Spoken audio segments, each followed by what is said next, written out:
எனக்குள் நீ இருந்தால் அது தவறே இல்லை.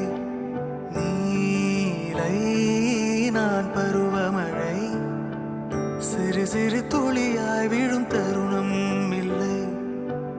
ஆழியில் இருந்து அலசி இழுத்தேனே, அடைக்கலம் அமைக்க தகுந்தவன் தானே. அடி அழகா